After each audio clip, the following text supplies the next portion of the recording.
네, 아는 기자 시작하겠습니다. 사회부 배두헌 기자 나와 있습니다. 자, 배 기자, 통일교 정치권 로비 의혹입니다. 이 수사가 시작이 됐는데 가장 중요한 윤영호 전 본부장의 진술이 좀 오락가락 바뀌고 있다, 이런 말이 나와요? 네, 윤영호 전 본부장의 말에서 논란이 시작되고 있습니다. 윤 전 본부장, 지난 8월 특검 조사 당시 민주당 의원 2명에게 수천만 원을 전달했다고 진술했습니다.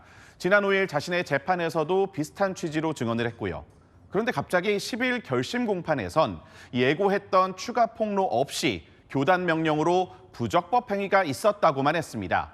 어제 권성동 국민의힘 의원 재판에 증인으로 나와서는 세간에 회자되는 진술을 한 적이 없다고 말을 뒤집었습니다. 그러니까 그 특검에선 의원들에게 돈을 전달했다, 이렇게 진술을 했다가 어제는 그런 진술이 없었다, 이렇게 얘기를 한 겁니다. 그러면 이게 거짓말을 한 겁니까? 네, 일단 발언 내용을 자세히 뜯어봐야 합니다. 어제 만난 적도 없는 분들에게 금품을 전달한다는 게 말이 안 된다고 한 건 권성동 의원에 대한 언급이고요. 민주당 의원에 대해서는 진술한 적 없다는 게 진술입니다. 그런데 윤 전 본부장의 특검에서 진술을 보면 현금 3천만 원에서 4천만 원, 까르띠에, 불가리 시계라고 했습니다. 이 허위 진술이라기엔 상세한 내용이라 진위를 가릴 필요성 충분해 보입니다. 상세한 내용이라서 무시할 수 없는 진술인 건 알겠는데, 그렇다면은 윤 전 본부장이 도대체 이 말을 계속 바꾸는 이유, 이 이유는 뭡니까? 네, 여러 가지 분석이 나오고 있는데요. 일단 윤 전 본부장 본인 재판이 진행 중이라는 점을 주목해봐야 합니다. 검찰은 지난 10일 결심 공판 때 정치자금법 위반 혐의로 2년, 청탁금지법 횡령 등 혐의로 2년, 총 징역 4년을 구형했는데요. 이 통일교 로비 사건의 핵심 인물인 걸 감안하면 구형량이 의외로 낮았다고 볼 수 있습니다.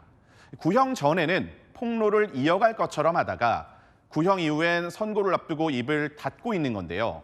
일단 법정 발언으로 특검을 압박해놓고 구형량을 낮추려던 전략 아니겠느냐는 분석이 나옵니다. 야당에선 이렇게 생각을 하는 것 같아요. 이재명 대통령의 이 공개 발언이 이어진 점 때문에 윤 전 본부장이 혹시 입을 닫은 거 아니겠느냐, 이렇게 의심하는 것 같은데요. 네, 야당의 주장입니다.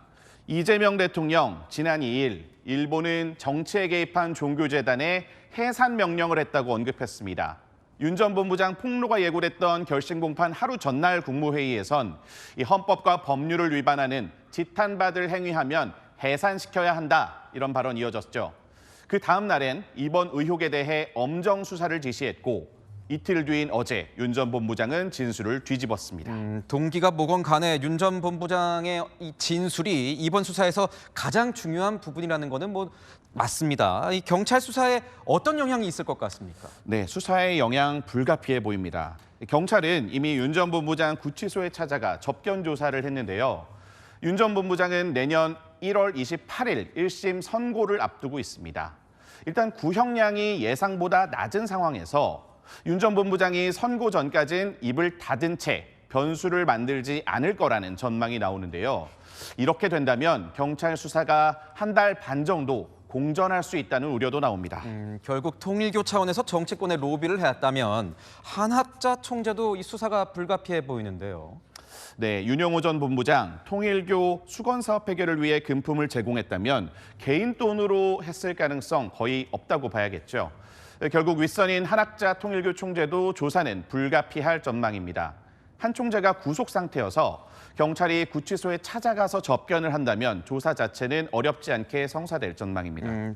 현재로선 결국 경찰이 이 전재수 전 장관, 그리고 임종성, 김규환 전 의원, 이 3명을 어떻게 수사하느냐, 이게 가장 중요한 포인트가 될 것 같은데요. 네, 맞습니다. 윤 전 본부장 특검에서 문재인 정부 시절 민주당 의원 2명이 천정궁을 찾아 한학자 총재를 만났다고 진술했었죠. 그런데 첫 금품 전달 시기로 지목된 게 지난 2018년, 벌써 7년 전입니다. 현금 출금 기록이나 시계 구입 내역을 확인하기가 어려운 만큼 이 세 사람을 상대로 천정궁 방문 여부를 파악하는 게 시작점이 될 전망입니다. 경찰이 속도전을 예고한 만큼 수사 상황을 지켜봐야겠습니다. 네, 지금까지 아는 기자 배두헌 기자였습니다.